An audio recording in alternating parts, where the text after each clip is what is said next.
Aries. This is an Aries Sun, Moon, Rising, and Venus reading. For your personal reading, kindly send me a direct message. Kamusta mga Aries? Kamusta? Before I start, flex ko lang ang ating mid-year sale sa lahat ng crystals from the Enlightened Guide. We have here the black tourmaline for grounding and protection. Protection from bad energies, inget, bad juju, evil eye. We also have the Brazilian citrine to manifest abundance, to attract business partnerships and yung mga blessings na gusto nyo. And then the Madagascar rose quartz to attract love, harmonious relationship, and to balance your heart chakra. Regular price for the crystals would be 2,500. Yung mid-year sale natin is 1,999 na lang, 1,999. At until July 15. So, PM nyo na ako to have your discounted crystals now. Alright. We also have the Love and Money red string bracelet na may jade charm. Okay. This is just 1,200 na lang. Okay. Aries, you're dealing with the masculine energy na medyo manipulative kung paano siya magsalita. Okay. Right now, the Empress energy here is in reverse. Parang may mga questions ka na about this partnership, kung hanggang saan makakarating tong partnership na to. You're questioning kung nakikita mo pa yung sarili mo long-term with this person. Kabisado na nung masculine tong feminine na to. Okay? Kung paano niya to make the feminine stay. Okay? But right now, because of too much judgment in reverse energy, mga unfair situation at mga bad decisions, nagkaroon ng holding back of love at yung dating passionate connection, hindi ko na makita right now. Okay?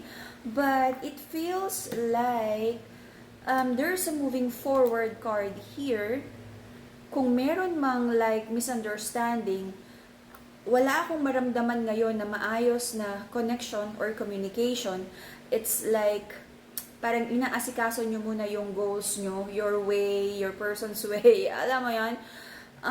Meron kayong mga minamanifest at wina-work out na mga goals at hindi ko nakikita right now na nagiging priority nyo yung relationship or yung connection na to right now. Okay?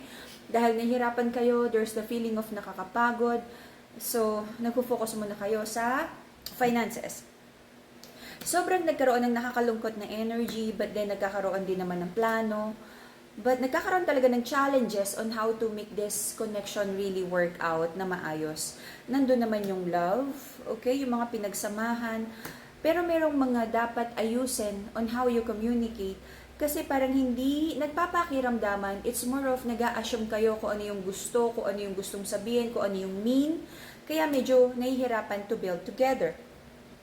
You're still in the same old cycle. Kung nagkakaroon man ng moving forward, no, I feel it could be like redirection ng focus or ng goal. Pero parang nasa same old cycle kayong dalawa. Connected pa rin naman kayo. Though natututunan nyo na parang piliin, no, yung parang choosing your battle na alam mo namang wala kang control, so hayaan na, pagbigyan na muna. Okay?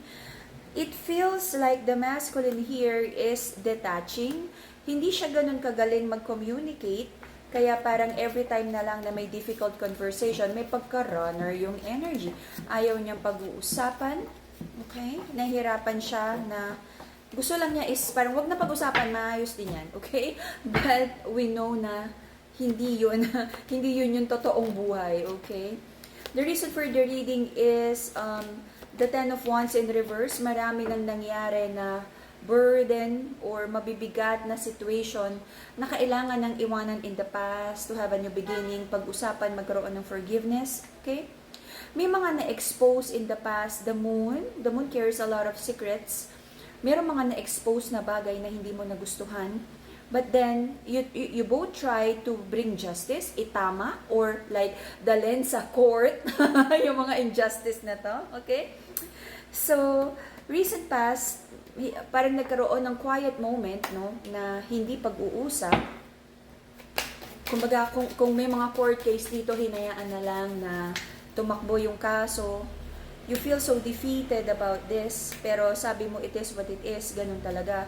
Mas makakabuti na rin naman na wag mo nang mag-usap kung hindi naman emotionally ready to really clearly communicate.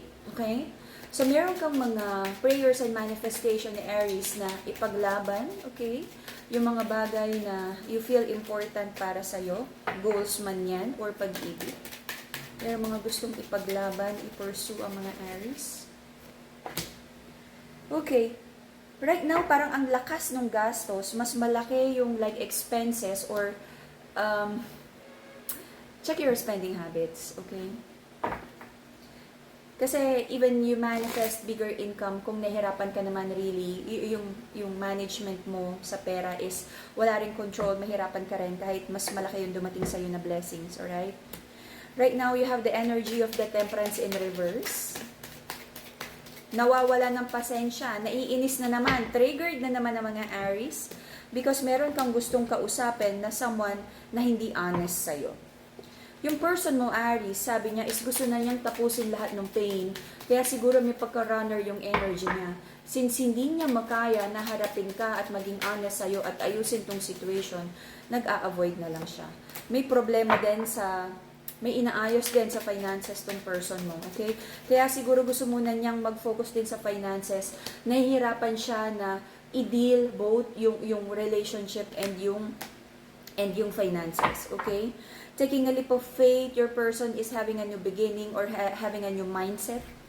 Meron ka ng mga fear and doubt, sobra ka nasaktan dun sa mga past relationships mo na nagkaroon ng mga third party or mga tao na na-involve na hindi naman nakatulong para sa relationship na to. Nakasira ng connection na to. Meron din ditong masculine energy na who's trying to hold back mga offer. Alam mo, may sa totoo lang ha, excuse me for the term, but the masculine here is expecting a good outcome pero walang effort. Okay? Whether Aries, ikaw yung masculine dito or yung person mo yung masculine, may ganong ugali yung masculine na ayaw niya ng effort pero gusto niyang maging maayos or magkaroon ng magandang outcome tong relationship na to, which is malayong-malayo pa sa katotohanan. Okay? So, in the next 3 months, I feel magkakaroon ng reconnection, pag-uusap, pero hindi ko nakikitang maganda yung energy. The masculine here is medyo, sabihin natin, mas matured yung feminine here, kaya medyo nagka-clash yung energy. Magkakaroon ng decision to really communicate. Pero, alright. Hindi ko nakikitang magiging maganda yung outcome. But, syempre, since this is like a potential outcome, potential energy in the future, kaya mo pang baguhin to. Kaya mo pang gawing mas maayos yung outcome, alright?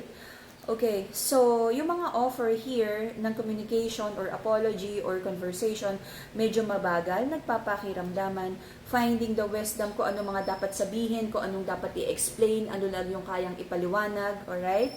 Na nagdadala ng sobra-sobrang anxieties. And I feel the outcome would be overthinking. Hindi ko nakikita na magiging talagang successful yung reconnection dito.